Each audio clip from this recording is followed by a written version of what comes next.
We had 6 months, to prepare. You're telling preparing for IIT is 6 months. 6 months. My office was on MG Road, and from Jayanagar 4th T block to MG Road, whether it was the bike or the car, it wouldn't take more than 12 minutes to reach. So that was Bangalore. So we can truly say you're an OG Bangalore. Yes. Then we were told that Prime Minister Indira Gandhi was going to be the chief guest for the convocation. It was time of emergency. And we were all very excited. She came out and so I looked at her and I just smiled. I said, good morning. And I started doing a namaste. Immediately she put out her hand and said, what's your name? I said, my name is Devarajan. Oh, Mr. Devarajan, yeah, good to see you. Thinking in my mind, I told her my name and she repeated it. Right from my childhood, I was very interested in music. So maybe it ran into the DNA of the family, Okay. So music was in your blood, literally to say. Yeah, in our blood. R D Burman is here recording. I said, wow, that's interesting. I knew you'd be interested in seeing you. He didn't know my interest, but it was a very iconic moment. So for 2 weeks, R D Burman had requested and got it for recording. So he said, if you want, I'll send somebody, you go and meet him. So what was the market like for computers in India? There was no market. So you were literally creating the market? We were creating the market. So how was it, sir, back in the day, trying to sell to a market that didn't exist? So we had to... But personally, what was your feeling, sir? You're suddenly the CEO. I was very exhilarated. I was very happy. In front of him, I said, thank you very much. And inside I was jumping with joy. And I was the youngest director in the Tata Group. You have had a global experience at the very highest levels. Where does India stand as of now? India holds a lot of promise today, from whatever we have achieved, from what we were, say, 10 years ago or even 20 years ago to what we are today. Only thing, we would say, get more focus.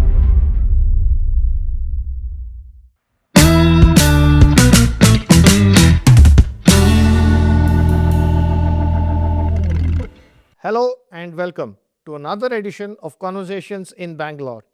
This is again going to be a special one, and it is also a first of its kind. I was sent a book by a person a few days ago.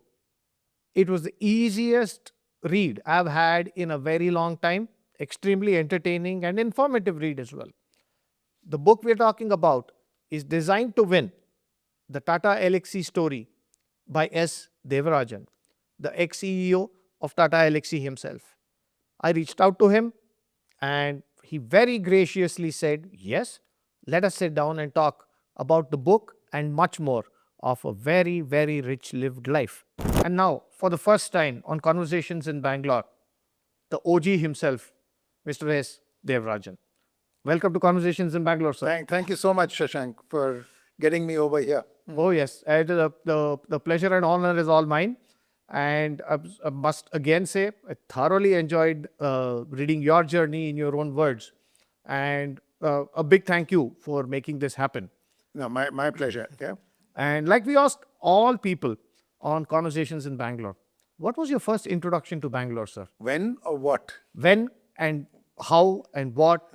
What do you remember from when you were first introduced to Bangalore? I actually moved in along with my career way back in 1984. Wow. That's when we moved to Bangalore. We were in Jayanagar those days, and it was such a peaceful city. Of course, I visited Bangalore with my parents as a kid. Okay. But there are no memories. But 84 when we moved, it was a beautiful city. Very beautiful, very green, very quiet. And my office was on MG Road, and from Jayanagar 4th T block to MG Road, it would take, I used to have a bike and a car those days. Wow. So whether it was the bike or the car, it wouldn't take more than 12 minutes to reach. 12 minutes. In the morning. 12 minutes from 4th T block 4th T block to MG Road. MG Road, very close to that Shungar complex and all Yeah. that. Yeah, 12 minutes. So that was Bangalore. So we can truly say you're an OG Bangalore. Yes. And we could park. I could park my car On MG Road? MG Road with a lot of free parking spaces for the latecomers. Okay. It was fun times. So this is a Bangalore you're introducing to a new age Bangaloreans who will find it almost unrecognizable. Correct. Absolutely. Oh, fantastic. So What a journey you've been through, both introducing this kind of Bangalore, which we cannot recognize now, and through your whole journey, sir. There are quite a few things that fascinated me about the journey. The first things that the first really thing that shook me up was how little time you had to prepare for your IIT entrance exam.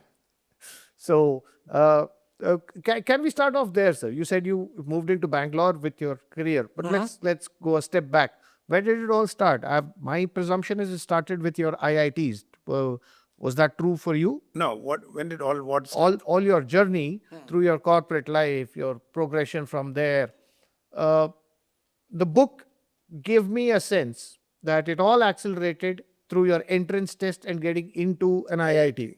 Was that true, or it started before? No, my career actually didn't even start when I entered IIT.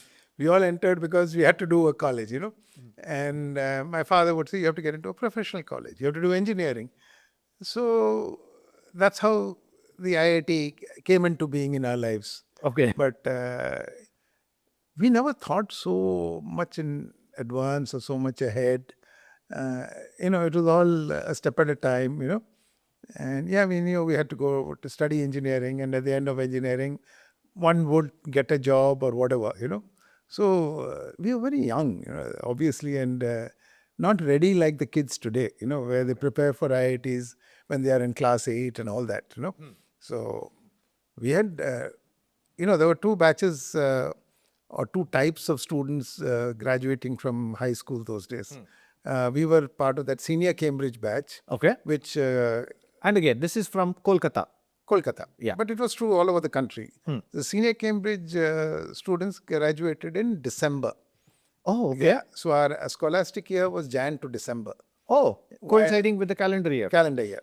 Whilst the higher secondary students graduated in April, May or whatever. Oh, okay. So we had very little time to prepare for IIT is not so correct because we had 6 months, to prepare. Well, those kids had hardly a couple of months to prepare. Oh, okay. Yeah, Okay, so you're telling preparing for IIT is 6 months. 6 months. It takes a few years for us right now. Correct. Absolutely. Right. So 6 months in our time scale is extremely accelerated. How were the IITs back then, sir?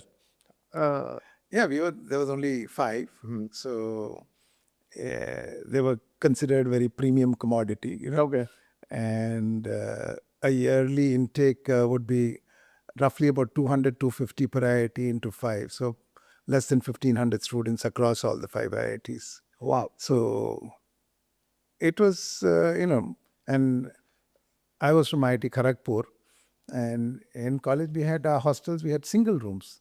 So today I believe they have double, triple and all that stuff. We had only single rooms through our 5 years. Yeah. Single room dorms? Yeah, single room dorms. Wow. Wow. So it was nice in, like people say,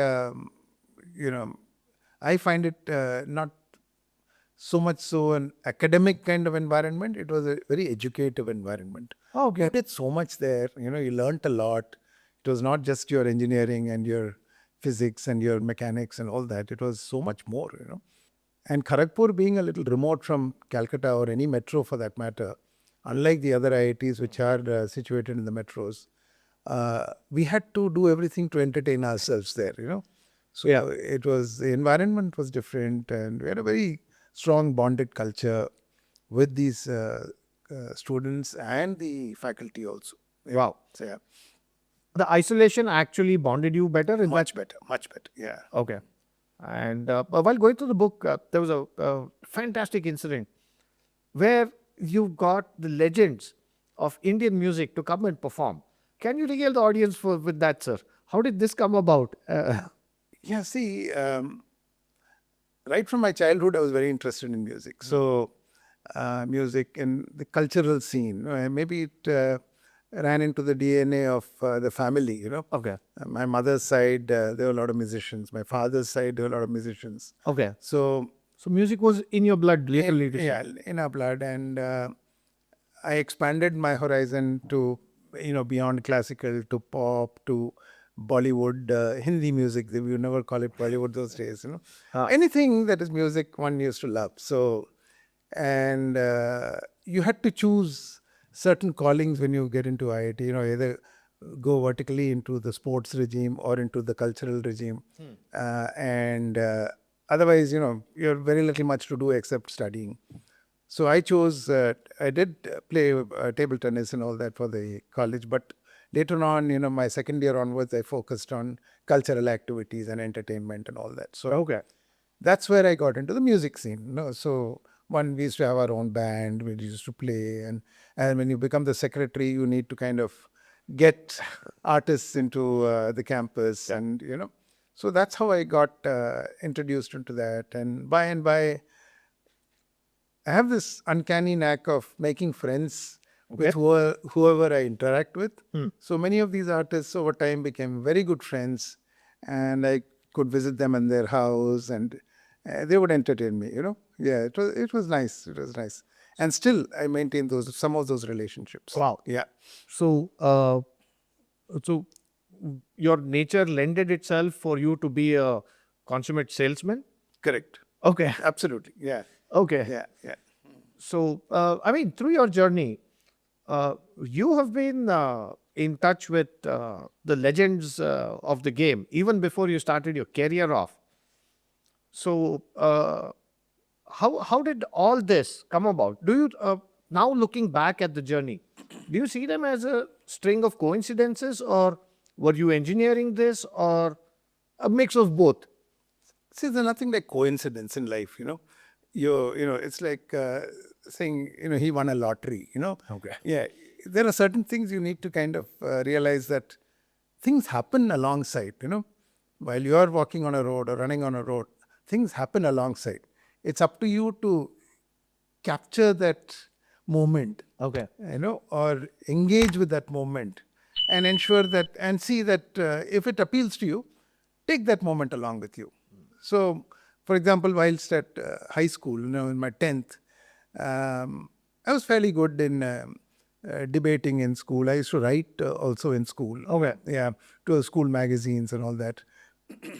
And I was debating. So my principal said, hey, there's this inter-school debate happening in Kolkata. So why don't you prepare and go? I said, what am I supposed to prepare? He said, actually, nothing, because you'll be given the topic 20 minutes before. Okay. And you'll have to go and... so I said, fine. As a kid, you go home and tell your parents, this is what's happening. They say, yeah, they encourage you. Then I went for this debate. It lasted a full day.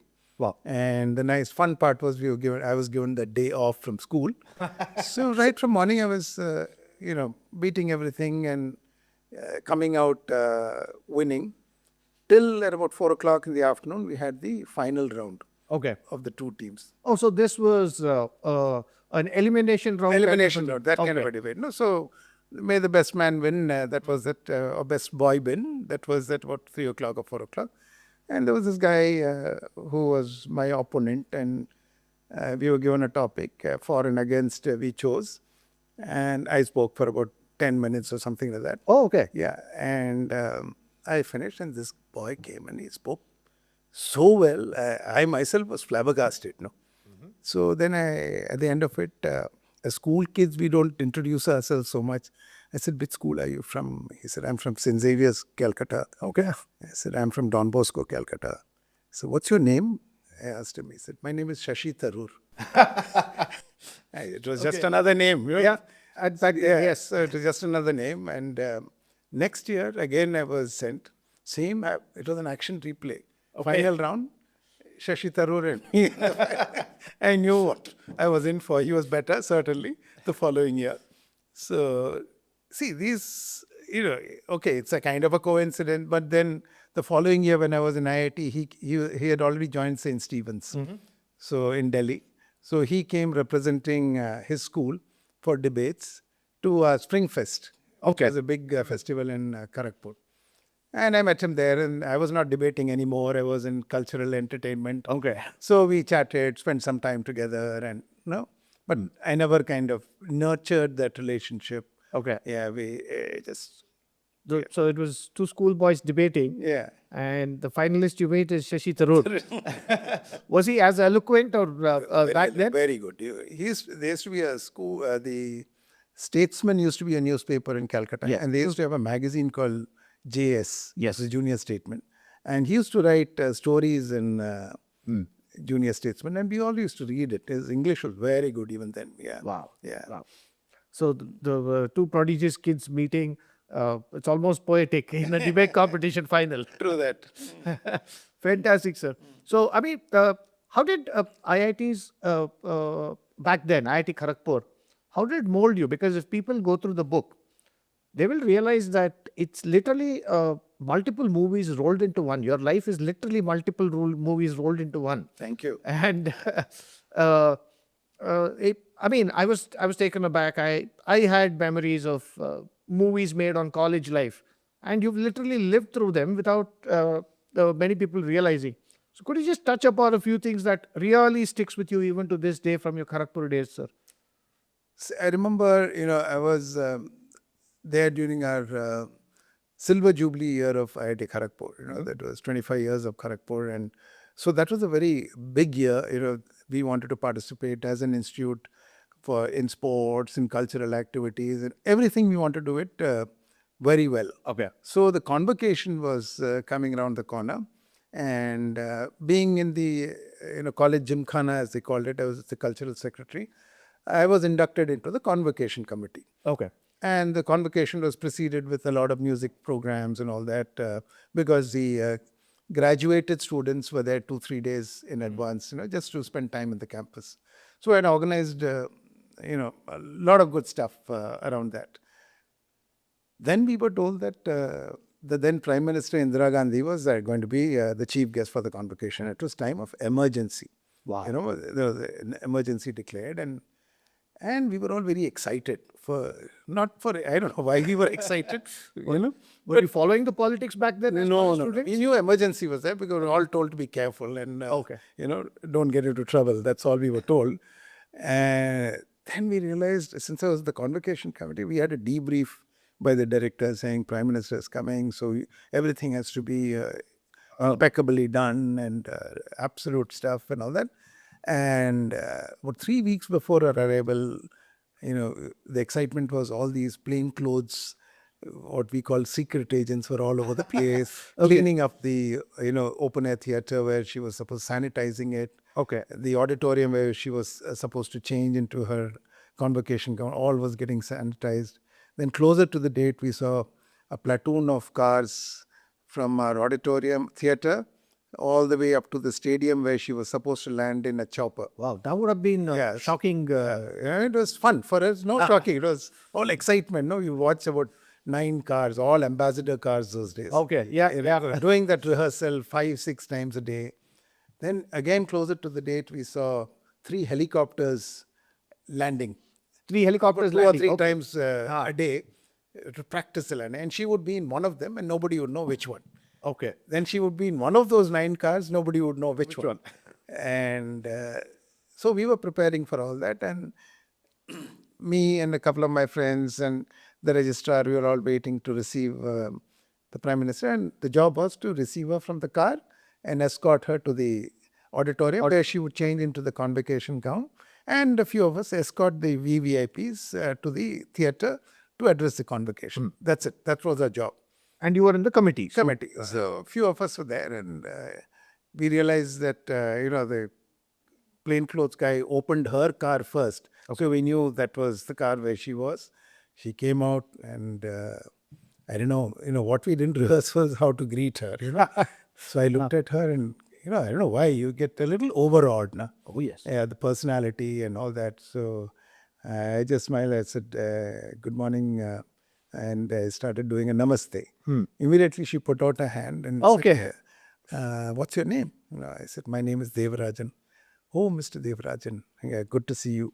And then the Chief Minister got down, and from the car behind, and Mr. Siddharth Shankar, a famous lawyer, and we all walked. I was thinking in my mind, I told her my name and she repeated it. And then later on in my life, when I was under training in my job, I was told by my boss, always repeat the name of your customer who you are introduced to, Okay. because it helps you remember the name a little longer the moment you start repeating. Otherwise, you get 5 introductions and you forget all the Correct. names. Yeah.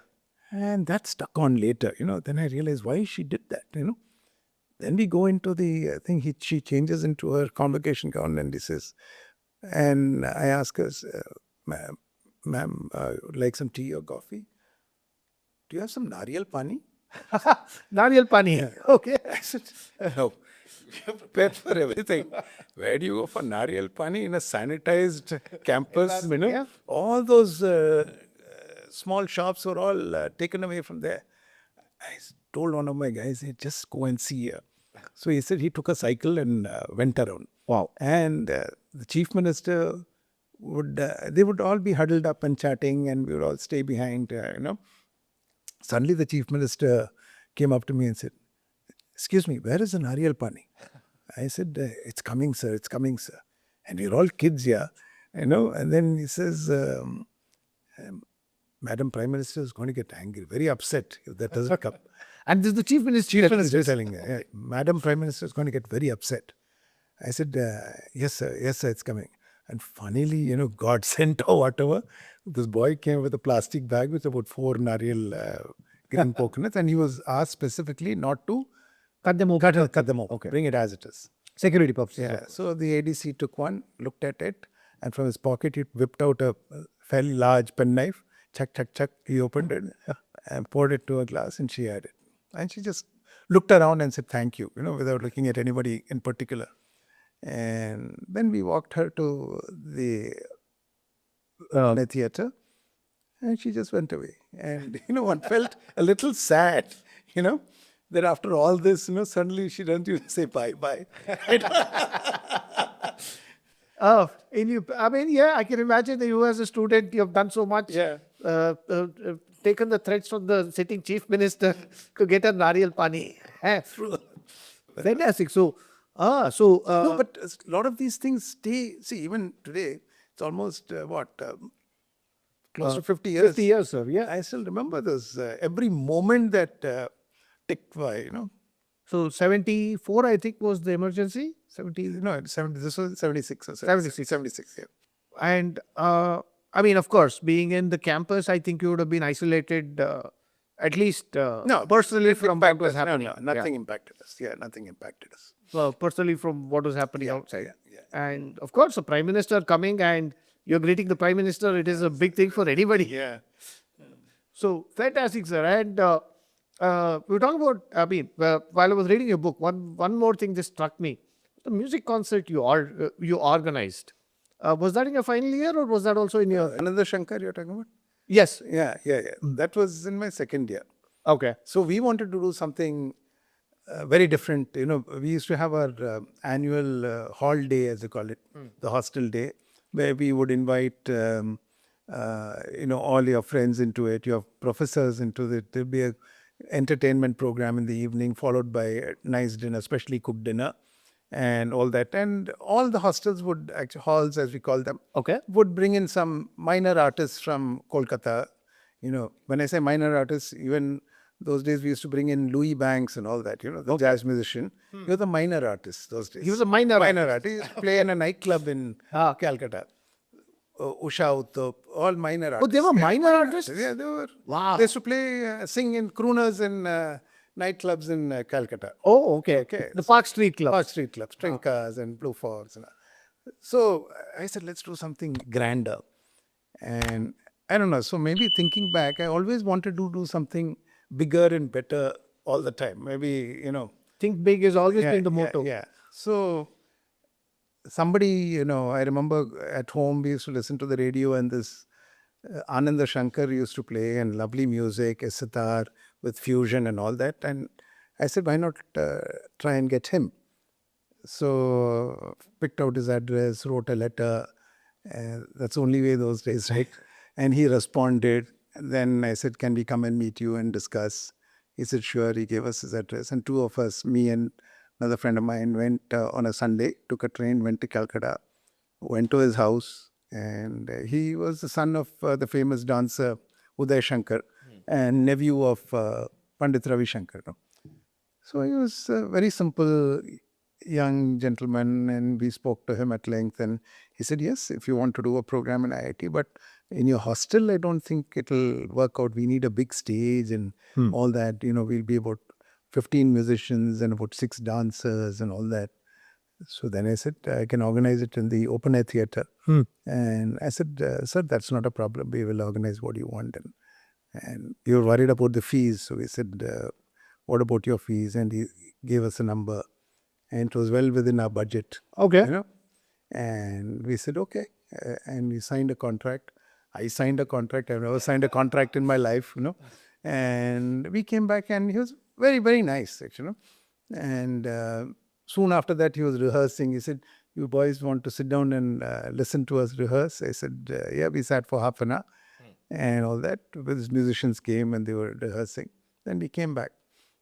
Then we brought him over, and it was the whole troupe by bus from Kolkata. Oh, so you're taking care of the logistics as well? Yeah, it's all okay, end to end. And then organized this whole thing in the open air theatre in the campus, set up special, you know, we have 15, 16 mics. Wow. You know, normally it's not meant for such big events. Oh, I remember that you people did some jugaad as well. Yeah. All the all that. electronics and then all that. So we did all that, and then the open air theatre had a capacity of about 3,500. Wow. So we had invited everybody, including the director and the registrar, and because big artist, big name, and he openly and publicly acknowledged that the organization of this whole thing was so good, and he took my name, and I felt very proud. Feather on your cap. Yeah. Way back early on. He also said that this is the largest audience he's ever played to. Wow. Okay? Wow. Yeah, so it was nice. And then we continued to remain in touch. I organized a few more programs for him in IIT during my tenure there. And you won't believe it, I'm still in touch with the family. Wow. Yeah. Wow. Yeah. He passed on some time ago. And in fact, I called his wife and said, listen, I've written a book. And there's 1.5 chapters on you people. 1.5 pages, sorry. 1.5 pages, yes. Wow. Wow. So you're still in touch with the family? Yeah. Oh, fantastic, sir. And all hunky-dory, but there was also a very sad incident in your college.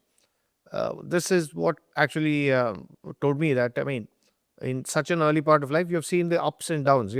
You're meeting the Prime Minister, you're getting top musicians, Ananda Shankar, into the college. You are thinking, let's do something big, and he comes and tells you this is the biggest audience I've had. Correct.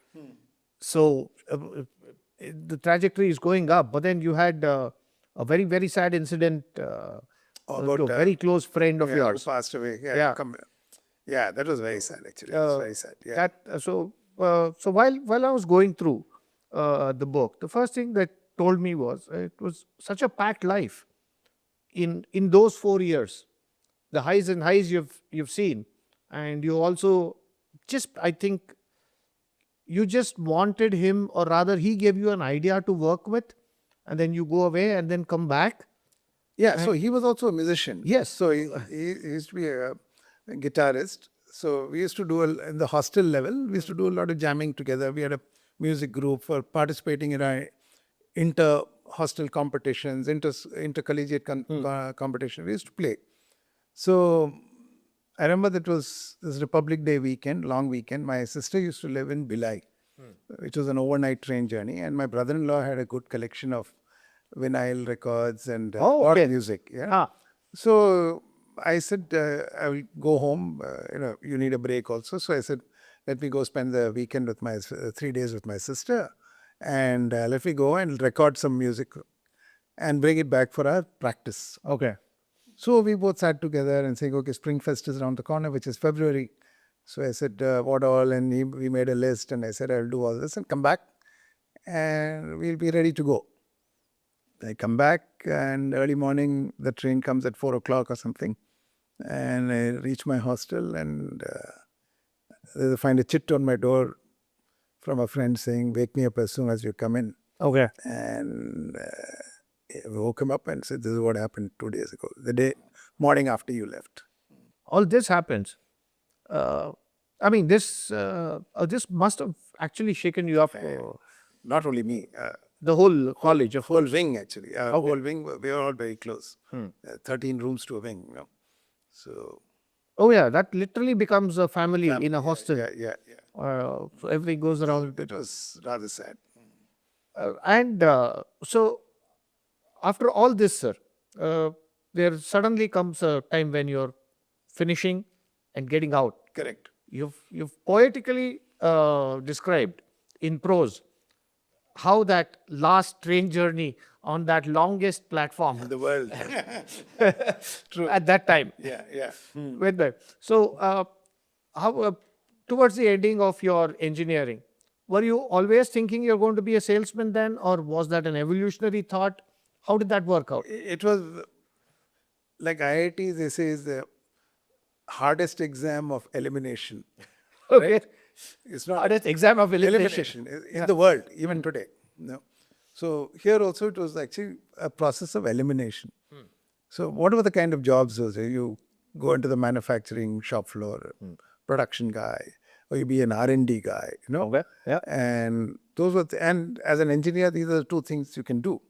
And third thing, lower on the list was you become a sales guy. Okay, sales and marketing. So I didn't want to be one of them. I was never a nerd, so I didn't want to be an R&D kind of guy, sitting and Sitting in a lab. or whatever and doing something and doing research, and not my cup of tea. And production, no, Okay, it's not too far from R&D job. it's a shop floor, factory. We did our summer internships in those factories, and you know how it is. And back then, ACs were not a common thing. AC is not at all there. Forget about common. Yeah. So I said no, manufacturing and all, some remote place they will put you. Sales, it'll be fun, a lot of travel and you meet people. I said I look for a sales job. Okay. So that's how I landed up. It was more like, elimination rather than acceptance. And the reason I call you an OG is even there in your campus recruitment, where most of India outside the IITs did not know of campus recruitment. People were actually fighting for you in the recruitment. Yeah, that was a good one. How did that make you feel, sir? What was your, did you... Honestly, I felt disappointed because I was looking, for the people who are listening, I got a job offer from HCL, which came a little later. And I was interviewing for Chloride India. So this looks like, this is something that is literally out of a movie book. So could you explain that to us? And so when the viewers actually read the book, it'll give them a little more, it'll give them a little richer experience. Okay. So HCL had come down for a campus recruitment. And HCL was brand new. It was a 2-year-old company. People knew about it a little bit as a computer company, nothing more. And I had applied and went through about, many rounds of interviews and discussions and group discussions group and all discussions and all that. And finally they said, thank you very much. And they asked me why you want to be a salesman, being an engineer. Those questions were answered. And finally they said, we'll get back to you. We are looking at all the IITs. After that, we'll come back to you with the results. Okay. And that left me a little disturbed. I was not, they never promised anything. At the same time, they did not say no. So I said, fine, so be it, And a couple of weeks, 3-4 weeks later, there was this campus visit by Chloride India, makers of the famous Excite batteries. So they were multinational, big, and very prestigious, by the way. those days it was a very prestigious company. So they said, again, we went through the group discussion and elimination rounds. And finally, I was with the personal manager. We were doing a across the table thing. When can you join? What can you join? This is what we can pay you. And then I realized it was 50 rupees less than what HCL was paying. But it was a more renowned company, and famous company. So I said, okay, no problem. And then as we were discussing joining dates. The professor in charge of admissions and placement, he barged into that room. I says, "This interview must stop." I said, I looked at him like this, and this personal manager from Chloride India was looking at him. Says, "Why? Why should it stop? I mean, we are almost done." "No, that's why it should stop right now." I said, "What happened, Professor Bhaskaran?" He says, no. You have an offer letter from HCL. Okay. And you're allowed to take only one job. You can't take, choose between two jobs. First job that you get, you take it. Okay. If you reject it, it's your problem. You can't, there's no runners up in this game. So I said, but that guy was, sorry, not that guy. The personal manager was saying, "Excuse me, Professor, we've already finalized. He's ready to join us. Maybe, but he has no offer letter from you, but he has an offer letter from HCL. As per the IIT policy, I mean, he cannot continue this discussion." I said, "Okay." Then he said, Professor Bhaskaran said, "Devarajan, please see me in my office after you're done." I said, "Okay." I said, "No, is he going to whip me for doing this?" I didn't know what was going to happen. In the meanwhile, honestly, I forget the name of this personal manager who interviewed me. He said,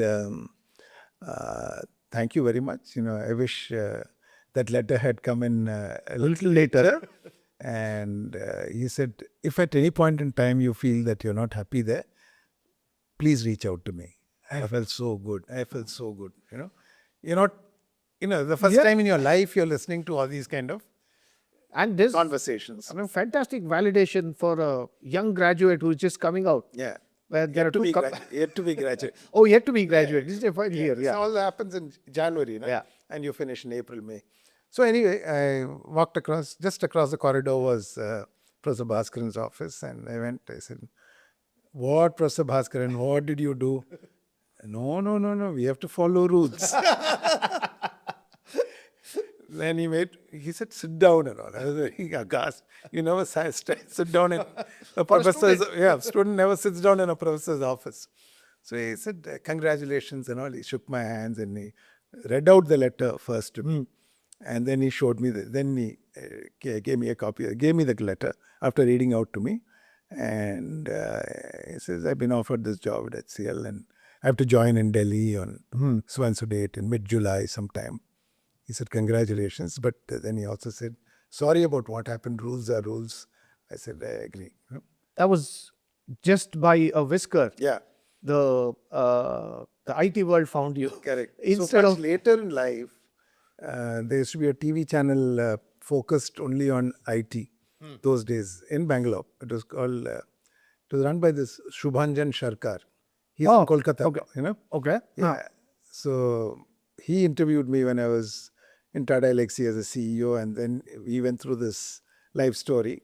Then his closing line in that interview, I still have the copy of that video. Okay. It says, "Chloride's loss was IT's gain," Yeah. Literally. Yeah.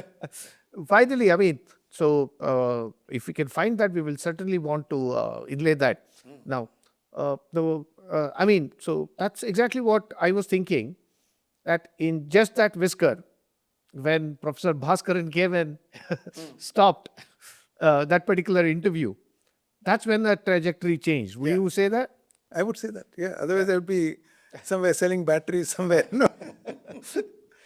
So how was the times back then, sir, as a young professional coming into the job market? This is much before 1992 and the opening of the Indian market. So people of our times, we have seen an environment where everybody was eager to get in, and then we were choosing which companies do we go into.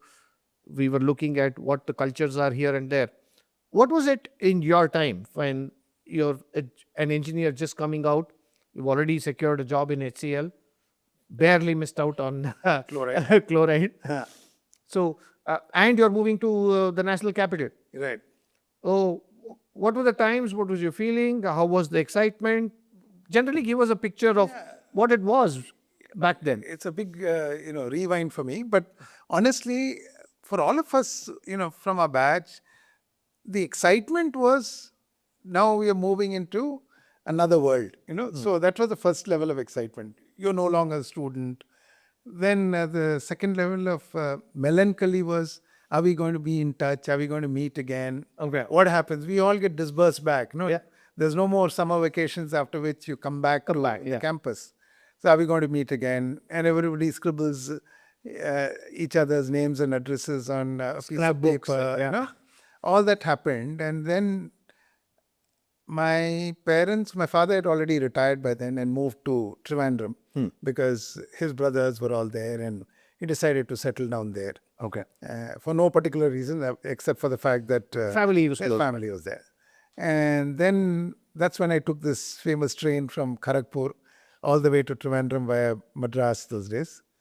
And my junior batch, we were about same about 10 of them, escorted me all the way to the station after a farewell dinner at the local restaurant. And when they were there, I said, hey guys, just look after my suitcase and my carry bag. I want to walk on the longest platform in the world. No? Yeah. And I did that. And when you're doing that walk, actually, that's when your last 5 years actually flashes back into, you know, the day you arrived. Also, you landed on that longest platform. And taking that walk was, you know, very nostalgic. Even today, when I think about it, your whole 5 years flashes back, you know, what all you did. Summing up the whole thing. Summing up the whole thing. Now your life has changed. You have responsibility, you have accountability, you're no longer a student. All those things, you know. And then you get onto the train, bid a tearful bye-bye to your friends, you know. Then in Trivandrum, I had about a month and a half before I went to Delhi, and I had this uncle of mine working in the Kerala public sector, and he said, I will get you a job in ISRO. Wow. It's not very difficult, you know, and Keltron. Keltron, yes, I remember. So you're going to a computer company. Keltron is also an electronics company. I'll get you a job. You can stay at home. You can eat. Have home food. Amma's cooked food, you know. And It's a why big do thing. yeah.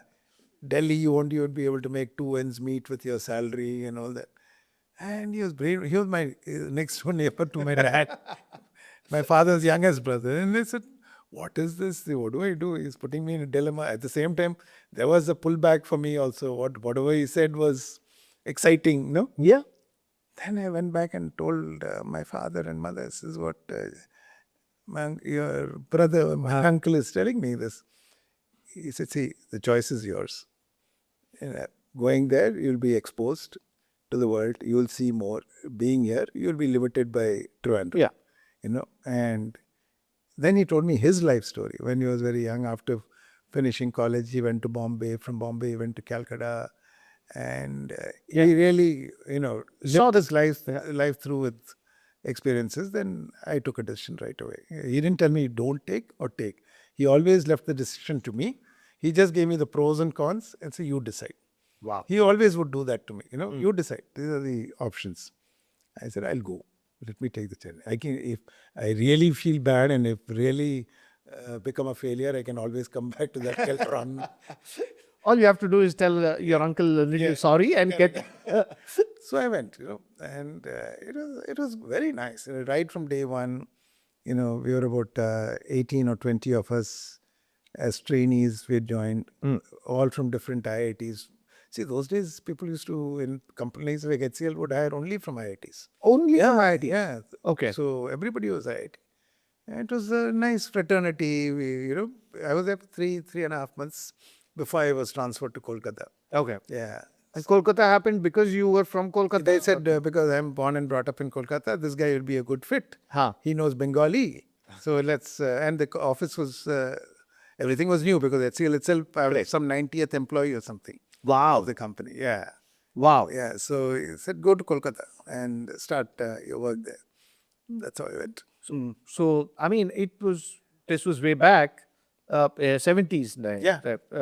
78. 79. Yeah. So, what was the market like for computers in India? And There was no market. so you were literally creating the market. We were creating the market. So how was it, sir, back in the day, trying to sell to a market that didn't exist? It was a good learning, one. A learning that I've used later in my life too. You know, while at Tata Elxsi, we created a market that didn't exist. Yep. Yeah. So I don't know. You know, all these experiences actually come back to me, and I can use it as my futuristic strategy as and when required. Okay. I think somewhere that's been happening in my life. All along, yes. Yeah, and it's like a reprise kind of thing, which I bring to the surface and reuse it. So coming back to your question, when I joined HCL, within about 2 or 3 months, I had moved to Calcutta already. I'm saying Calcutta because it was Calcutta then. Yeah. It was not Kolkata. And there was a half-page ad in the local paper, the Statesman, from HCL. It was not HCL, it was called Hindustan Computers Limited, yeah. saying when the first 13 HCL computers get installed at customer places, and this is what they have to say. There was a full page ad. Half-page ad. Half-page ad for 13 computers. 13 computers. Which were not yet sold. No, which are the only 13 installations in the country. Wow. Okay. So, rewinding back, earlier there was IBM, right? IBM was a big player in India. And 1976, I think, when the government decided to, tell the multinationals either co-invest with the local investor here, the equity has to be with the local investor, or wind up. So was it 51, I think it was 49? 40. I think it was 40, yeah. So it gives a... I may not be right, so please don't I may not be right, but I think it was 40. So IBM packed up, So they didn't want to go through... Yeah, they didn't want to go through that. CocaCola packed up. Yeah. There was another company called International Computers where I worked for a short while later, which was a UK-based company, which was an IBM competitor, Okay. but much smaller. They decided to go list and get that 40% in. Okay. So they continued to remain in India. But in short, there were no computer companies in India then. So HCL and its predecessor, DCM Data Products, part of the DCM group, Wipro came later. We all started manufacturing computers for the domestic market. Okay. So there was no market. Whatever market was there was already absorbed by IBM, which sold very large machines those days. Correct. Very large, not low cost. Ours was a few lakhs each, and these were about tens of lakhs those days. And what was the computing capacity back then, sir? What kind of computers were Don't sold? even ask. Even your mobile phone has better computing capacity than those. Okay. Yeah, it's absurd. It was very absurd, A disk drive would be weigh about 24 kilos and have Wow. 3 megabytes of storage, just to give you an example. And that's a disk drive with just 3 MB storage. Yeah, 3 MB storage. And memories of computers would be some 64 kilobyte or something like that. Wow.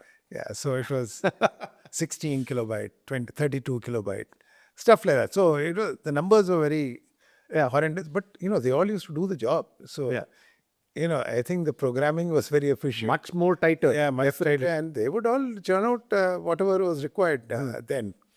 And so we had to talk to people, first of all, educate them on what computers can do for you. Yeah, what computers were, first of all. And then what they can do for you and how they can do it for you. And why do you need them? Yeah. The biggest fear was that I will lose my job to a computer. That was...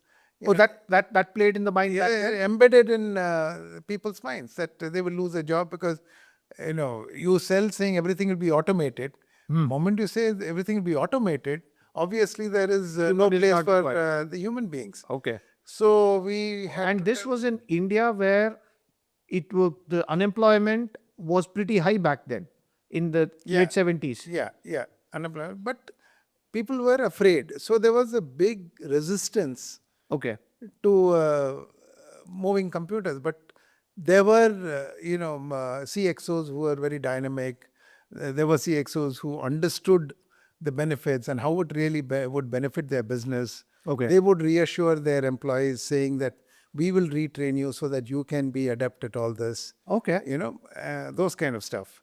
So it was a movement, I would say. It was not a business. Initially, it was a cultural movement. Okay. So we, as front end of these IT companies or its computer companies, were actually educators. We were creating the market and kind of selling the benefits of this whole revolution to the market, getting them to absorb that, accept that, and then they would buy. So it was a long cycle. Okay. But once the wheel started turning, there was no I holding think, back. say in a particular industry, you attach, say the jute industry in Kolkata was one of our Primary, markets, no? Wow. Yeah, so because it's a big industry. So once Birla Jute Mills bought, other jute mills said, why not, Like in the south, it was the textile mills, Yeah. Coimbatore and all that. Oh, Coimbatore was a big hub back then? Big market, textile market. Okay. So the mills were buying, so everybody, one mill bought, all the mills bought. Because peer pressure was also there, no? They shouldn't be left out. Yeah. So it started. So by the time, a couple of years passed, it was an accepted commodity in any office. So would you say there is a parallel today for today's generation to understand the same fear psychosis or the same reluctances coming towards AI or the same fear saying AI is going to replace a lot of jobs? Is that a parallel that can be drawn? Say, in any environment, unless you kind of retrain yourself, re-educate yourself, come abreast with technology, you will be left behind. Okay. Irrespective of which industry it is. Oh, yeah. So, IT industry is very visible. So, because of its high visibility, the fear psychosis is more apparent. Okay. Yeah. Oh, so even non-IT industries, there is being tech revolutions that have happened. Take automotive industry. Yeah. Yeah, so much of tech revolution there. There's robos. Robos are kind of automating work floors. Oh, yes. Shop floors. People are losing jobs. I don't think so. There are opportunity for more expansion, more demand, more consumption, more factories. So I don't think. So it's just an upskilling and keeping yourself abreast with. These are all turbulences that we need to handle. Okay. Yeah. Okay. So regale us, sir. What was the first sale you made for HCL, or rather as in your career, and what kind of feeling was that, and how long was the process? What were your experiences there? More than the first sale, I'd rather talk about my second sale. Okay, sir. Because my second sale was more exciting than the first one. First one was in Calcutta. It was there was no excitement there. It happened. And this second big sale, I would say, was when I was, after a year in Calcutta, I was transferred to Madras, Chennai now. And we were all, the operations were much more stabilized. What was the reason, sir? Did they think that as a Tamilian you can work in Chennai, or was there an opening there? I wanted to move Okay. Yeah, closer to my parents. And Calcutta was a very difficult market to sell. And, around that time, the unionization became very strong. Okay. This was the Jyoti Basu times? Yeah, and the industry was also all moving out of Kolkata. Na? Okay. It had started back then? Yeah. Of course, 72, 73, it had started. Okay. Moving to Bombay, South. So the market was kind of dwindling and getting depleted, which in hindsight, I think was a good move from my side. Okay. Because I moved out at the right time. And the only other place was Chennai, because Bombay would become horrendously expensive for me to work out of. Okay. Unless you're a native from Bombay, then it would have been okay. But from an outsider to settle down at those meager salaries. Bombay was very expensive even back then? Meager salaries those days, I didn't want to get into that. So anyway, and Chennai office was being opened up. So they said, why don't you go there? And I moved here. And at some point in time, my territories were parts of Tamil Nadu, parts of Andhra Pradesh, that Rayalaseema area and all that, So, and everything was through letters those days. So I received an inquiry from a very large paper mill Okay. in the Rayalaseema, Kurnool area. Kurnool. Yeah. Okay. So he said, we are very interested, and everything went by letters, Wow. initially. Okay. So it was funny because then, I sent one of my, not sent, I would say, I requested one of my colleagues to go and do a study of the system over there. We had, people called system executive who understand the requirements and come back, and then we would build a proposal. He went, came back, built a proposal, and then we sent it. And they wanted me to come for discussions. Okay. So I said, okay, and how do you get to Kurnool? From Madras, you take a train. And then the train was some morning train which reached late evening, almost early night. I took a cycle rickshaw. There was nothing else available. And I said, take me to a hotel or lodge or whatever. So he said, okay. And he cycled me in, and all urchins running alongside the cycle rickshaw because I was the only guy in a pant, shirt and shoes. Wow. you know, Okay. Yeah. Coming out of the railway station then. So they were all running along with me and all that stuff, very excited. I go into this lodge and it looked clean. Then I said, I would like a room for the night. He said, attached or detached? Okay, I know what you're saying, Yeah. but yeah. So I said, excuse me. Then he said, you want bathroom attached or bathroom detached? I said, attached. So he gave me a room, and for some measly sum, I got a room. And I checked in, had some dinner, which was very difficult to eat because very spicy food. Very there, spicy yeah. food, yeah. Then morning, I was told there's a ferry. The paper mill is across the river, Tungabhadra. So there was a ferry which goes, company ferry. So you have to catch the ferry before 10 o'clock. It keeps going back and forth. I reached at about 9:30 and I didn't see no ferry. Asked those guys around there, they said the ferry has come and gone, it'll come back. Nothing came back. Then when the ferry station from the mill called and they said the ferry is now undergoing some maintenance. Whoa. Okay. It broke down. So I said, see, I've come all the way now. How do I go? And I was saying that ferry guy in this side of the river, he said, I know, I'll organize a boat for you. And he spoke to somebody in Telugu. And one guy said, sir, you want to go? I said, yeah, I want to go. I walked down the steps of the jetty and I found this coracle there. Wow. And there was this 4 feet wide coracle, which... It was literally a lid standing on top of the water. Yeah, on water. And it had, bound by bamboo and some leather and all that for waterproofing. And Tungabhadra and Kurnool is a big river, And it's ferocious as well. I didn't know.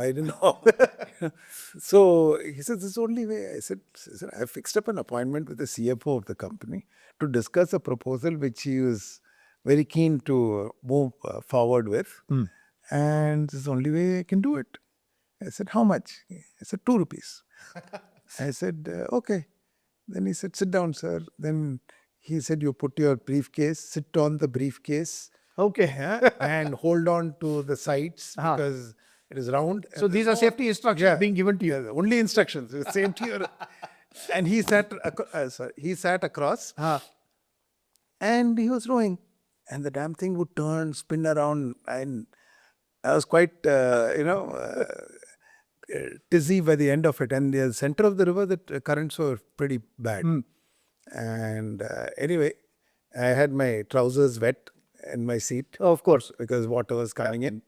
I reached the other end and somehow trundled out and I was all wobbly. And those guys were aghast at the other end to see this guy with a crisp pant and shirt and shoes and a briefcase and who's coming in a coracle. Yeah, coming in a coracle. Then that ferry guy, the jetty guard over there, immediately called somebody in the office. One jeep came by to pick me up and I was taken to the corporate office and I walked quite in bad shape and I said, tell me where the toilet is. Were you shaken up? I was shaken up. No, Okay. The whole shaken up in the sense you're feeling still a little unsteady in your feet and and the whole, I didn't know what I went through, And I said, can I use the toilet? I freshened myself up, tucked in my shirt a little more. And I went to meet the CFO. He was waiting for me. He said, how did you come? I said, the ferry is under maintenance. How did you come? I said, I came by this Coracle. He just took off on me. He blasted me, and he said, you can never do that. You're a young man, so you're daring to do all these things. It's very dangerous and blah, blah, blah. I said, okay. I sat down, heard him out. Customer is always right, right? So I heard him out, and then I said, now let me Present present the case. So I showed him the proposal. He had a copy of it already, which I had sent by courier. Okay. We exchanged. He says, looks very nice and all that. And let's try and see if the MD is there. We can have a short meeting with him. I said, fine. Then he said 10 minutes. And So this was for a paper mill. this is the paper mill. Okay. Yeah. I can share the name. It's called Rayalaseema Paper Mills. Okay. Okay. It still exists. Wow. I think so. Yeah. In the same place, Kurnool? I don't know. And ventured, but didn't want another Coracle, right? So within about 15 minutes, the MD summoned us, and we both went in. And then he said, "Sir, he has come from Chennai. This is a proposal. Very nice, sir," and all that stuff. And then he said, "And you know what, sir? I just scolded him. He came by Coracle." MD almost, jaw dropped and said, "What is this? How can you do that? But you're a very perseverant young man. I'm very proud of you, sir," and all that he was saying. He said, thank you. I smiled, And then he said, I think for his perseverance, we should finalize the order today and give it to him. Wow. I said, I was completely aghast, so happy. I wanted to jump there, but I held onto myself. And then he said, please do the needful. Thank you very much. And that's all. So that's your second sale. That was it. Then came back, and the gentleman, the CFO, he got the purchase order typed, 30% advance check. Wow. All that. Was that the regular? 30% is, but the larger the deal, it was a large deal. Okay. They will reduce the advance and all that. As per terms, he gave me a 30% advance and all that. And I was a very happy man. Came back by their ferry. Well, much more peaceful crossing of the river. So that's I mean, while going through the book, it almost. If I can interrupt and elaborate, bring it to a proper conclusion of this story, which is not in the book, this part. So I come back and take a rickshaw from that ferry station across.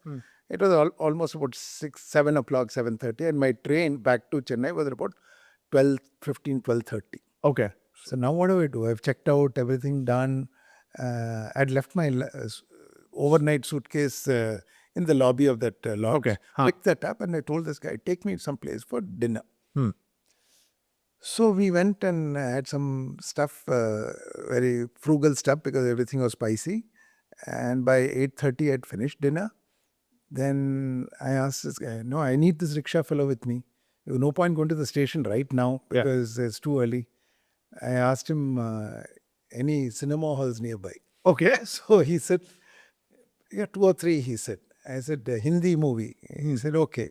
He took me to a place, there was a Hindi movie hall, some old black and white movie of Dilip Kumar and Vaijayanti Mala or something. Oh, okay. I still remember. And then I got down from the rickshaw, again, primly dressed. The manager of the movie theatre came out. Okay. He saw me, he said, in Hindi he spoke to me. I said, what time is the show? He said, 9 o'clock. What time will it get over? He said, 11:30. Okay. 12:30 was my train. Perfect timing. Perfect timing. So I said, I need 2 tickets. One for the rickshaw one. I didn't want to lose him. Because he has to take you back. Yeah. So he joined me in the movie hall. Wow. And the manager, thinking of some Royal Prince of Kurnool or something, he pulled out a folding chair. Others were all sitting on the floor and bench. Okay. So this was a tent kind of No, proper theatre. Had cement benches. Okay.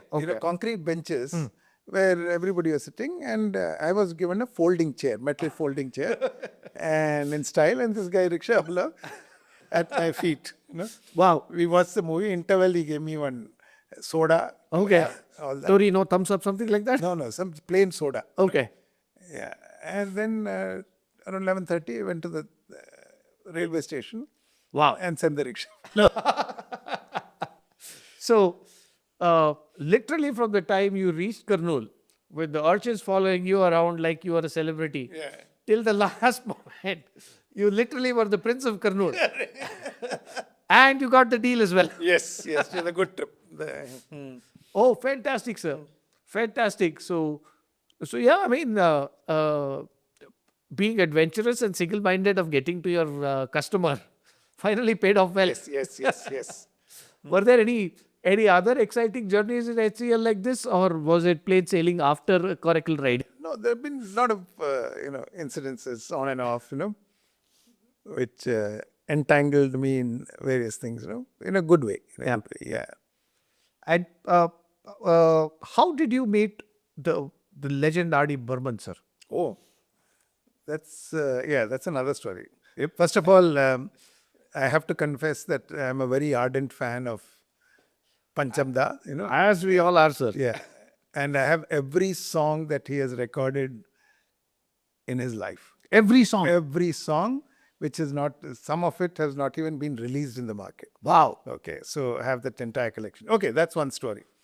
So it's so happened, I had a customer while at HCL. This was Prasad Productions and Prasad Color Laboratories in Madras. Okay. They're the largest, Asia's largest color labs those days. And they wanted something on computerizing their, not the production studio, but the lab. Okay. Because they keep importing and buying from Hindustan Photo Films, lot of negative film. And then they give it to the producers. Oh, so these were all the reels back in the day? Yeah, negative reels. Okay. And give it to the producers. And this is given on part payment, part loan, against advance. It's all a very loose thing. It's not 100% settled, So there's a huge accounting on reconciliation. And then finally, during the course of the filming also, you have a requirement for more negative reels. So they keep borrowing or making part payment. So it's very ad hoc, the whole arrangement. So at the end of the day, they have to reconcile, Then these guys do the final production of the print from the negative to the positive and edit it and then give it to the producer. So they finish all that and give it to the producer only after the entire settlement is done. Wow. So they hold back the positive film. So there are about 15, 16 transactions during the production of a film. Yeah, depending on how long the production takes. Okay. So that kind of reconciliation is what they wanted automated.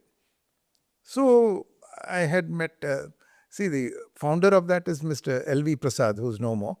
He was the doyen of the, I would say, Indian film industry and South Indian producer, actor, very, very versatile gentleman. And his son Ramesh was handling all this. Okay. He was a MD of all this. So I was in dialogues with him. Occasionally, Mr. L.V. Prasad would also come and sit at meetings and all. And it was a nice feeling, And then they finally decided on buying stuff from us. Okay. Yeah, so we installed everything and ran it for them and for some time before handing it over. And Mr. Ramesh was so nice, we became very friendly. And every Thursday, he would call me or somebody in my office. Okay. Saying that tomorrow's movie release is so and so. So today evening at 6 o'clock, there'll be a free advance screening in a preview theater in the studios. Wow. Any of you from the office want to come, please come. So a whole bunch of people would go, Okay. Yeah. And I was married by then, so I had other interests, so I would not go for those screenings. Okay. Nevertheless, so one day when I'd gone to meet him for something, he said, Devarajan, this R D Burman is here recording. I said, wow, that's interesting. I knew you would be interested in seeing it. He didn't know my interest, but it was a very iconic moment, no? Yeah, well, it was an iconic moment, but did he know that you're from Kolkata? He didn't know anything. Okay. Yeah. And only thing, that studio was underwritten by Ilayaraja 365 days in a year. Wow. His recording studio.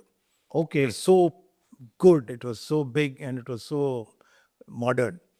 So for 2 weeks, R D Burman had requested and got it for recording because there's a film musician strike in Bombay. Okay. So he wanted to finish his job here for an Amitabh Bachchan movie. Okay. So You remember the movie, sir? Mahan. Mahan. Yeah, Amitabh Bachchan had a triple role in that movie. Wow. Yeah, so the scores were being recorded. So he said, if you want, I'll send somebody, you go and meet him.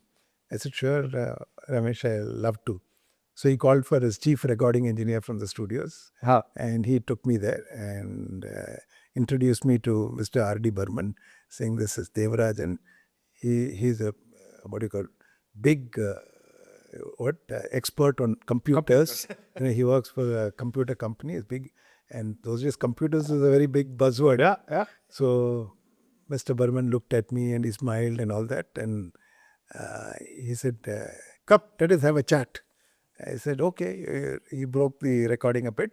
There's an ante room in the studios. And he was an ardent smoker. Okay. So he went inside, lit a cigarette. And then he asked me, you want one? I said, no, I don't smoke. Then he sat down and I started talking to him in Bengali. Okay. Okay. That was a nice breaker.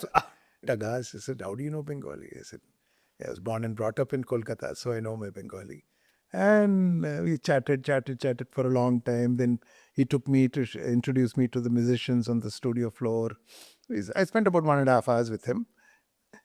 Then I said, how long are you here? He said, a couple of weeks. And do drop in again, he said. I said, okay, can I bring my wife and come? He said, up to you. You are welcome. So few days later, I took my wife there. And Who, by the way, has edited your book for you.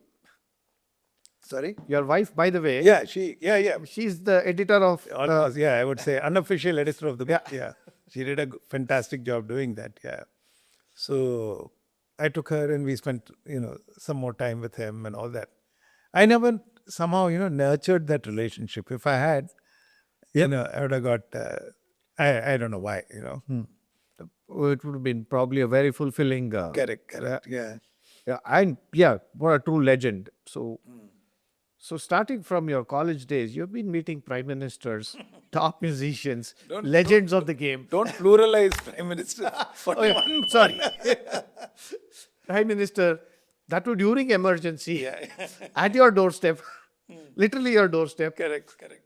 You're meeting legends of the thing in college, and then you come in here, you have an adventure, you're treated like royalty in Kurnool, and you get a contract and the show. Yeah. Wow, and then you move away. So it all looks like, you can't script these even if you want to. I tried to. The book. No, you scripted after the fact. Yeah, correct. Yeah. So that's exactly why I say going through Design to Win, it's almost very apt. So with all these rich experiences going through and the adventurous sail, literally an adventurous sail that you made, where did your career take you next, sir?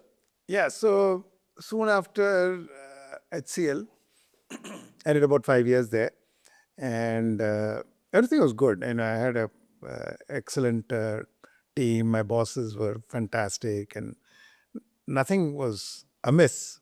But then I got a call from this multinational company called International Computers, and honestly, there was just a half a kilometer down the road from the HCL office. Okay, in Chennai. In Chennai. And they said, we are looking for experienced salespeople, senior salespeople. And we had a meeting and said, we sell mainframe computers, not mini computers. Okay. Each one is 50, 60, 1 crore in terms of value, and you sell to large corporations.